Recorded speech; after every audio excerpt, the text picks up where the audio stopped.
Nous sommes le jeudi 6 mars, il est 7h30. Bonjour à toutes et à tous, bon réveil et bonne matinée.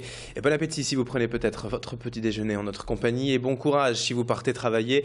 Les conditions climatiques idéales aujourd'hui et celles de la circulation tout aussi idéales. C'est juste après le journal de la rédaction.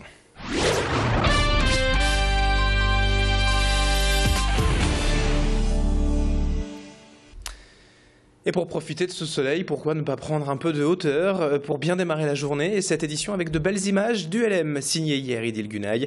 Avec cette belle météo donc annoncée pour la fin de semaine, pourquoi ne pas offrir à vos proches ou s'offrir un baptême de l'air, un vol de quelques minutes au-dessus des Flandres. À Herly, dans les webs, des passionnés du LM sont installés depuis les années 80 sur un terrain municipal et proposent de magnifiques promenades dans le ciel de la région.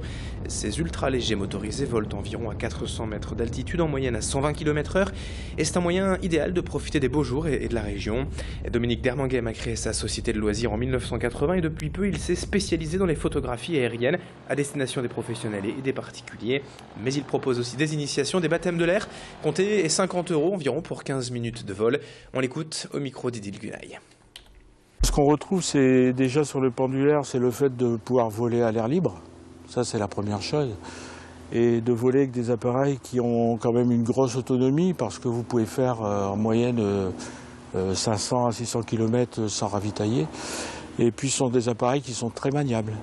Donc je voulais ensuite vous parler du Pulma, qui est un autre type d'appareil qui s'apparente davantage au planeur et qui représente un peu le vol plaisir, dans la mesure où le but c'est de thermiquer un petit peu comme un planeur, avec l'avantage que cet appareil peut se plier très rapidement et que sa consommation est réduite. C'est la consommation d'un moteur de mobilette pratiquement.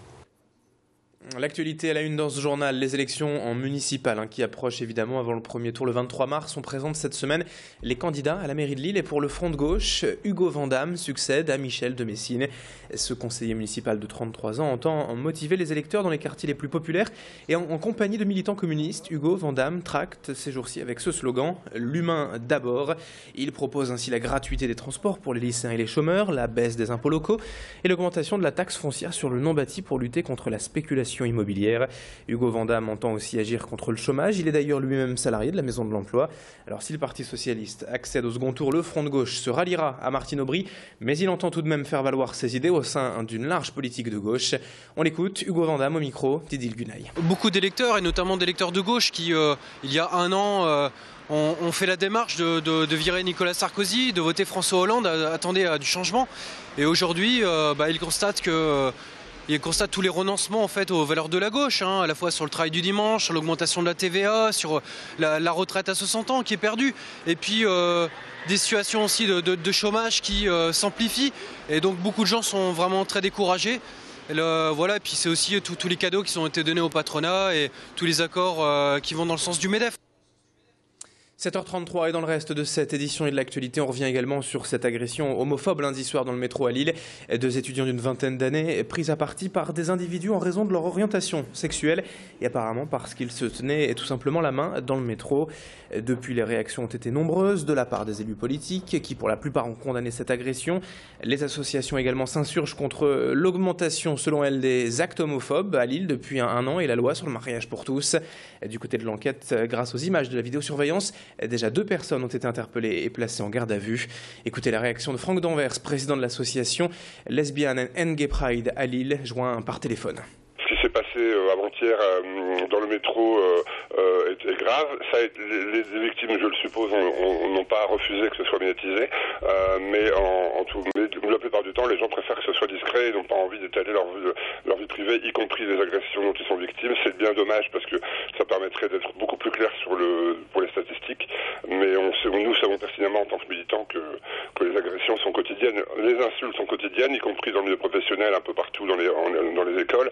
Et les agressions physiques, il y en a partout, tous les jours, en France. Je ne parle pas de Lille spécifiquement, mais en France et dans le monde. Quelques images encore dans ce journal, tout autre chose, et on parle du carnaval, c'est la période actuellement, mais cette fois on s'intéresse particulièrement à une exposition à voir au Musée des Arts et Traditions Populaires de Wattrelos, des images de carnaval du monde entier ramenées par les photographes amateurs de l'Amicale laïque.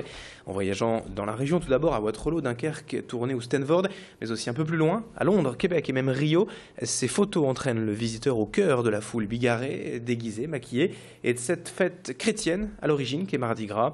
Pour compléter l'exposition, des ateliers créatifs sont proposés sur le thème du carnaval pour fabriquer son masque, son instrument de musique. Notez que le carnaval de Wattrelos, c'est le week-end du 6 avril et que l'expo, elle, est visible jusqu'au 27 avril. Explication complémentaire au micro d'Adélaïde Bollard. Au départ, une fête religieuse qui a lieu de l'Épiphanie jusqu'au Mardi Gras, qui, comme son nom l'indique, mangeait bien. Donc, par exemple, dans le Nord, le carnaval qu'on connaît bien, le carnaval de Dunkerque, c'est au XVIIe siècle déjà qu'on a commencé. Les armateurs payaient un bon repas aux pêcheurs qui allaient partir pour 6 mois, les pêcheurs qu'on appelait les pêcheurs d'Islande. C'était l'occasion de boire, c'était l'occasion aussi de se laisser aller. Et donc, des pêcheurs, on est passé à l'entourage des pêcheurs qui ont aussi fait la fête. Enfin, quelques secondes à peine pour vous rappeler sur votre agenda sport du jour le rendez-vous historique de l'ESBVA. Ce soir, après leur exploit de la semaine dernière à domicile, les Villeneuvoises sont en Russie ce soir pour le match retour de l'Eurocup face au Dynamo de Moscou. Notez que le match est à 16h heure française et qu'il sera retransmis en direct cet après-midi depuis la salle VIP du Palacium à Villeneuve-d'Ascq pour tous ceux qui veulent encourager les guerrières villeneuvoises à 3000 km.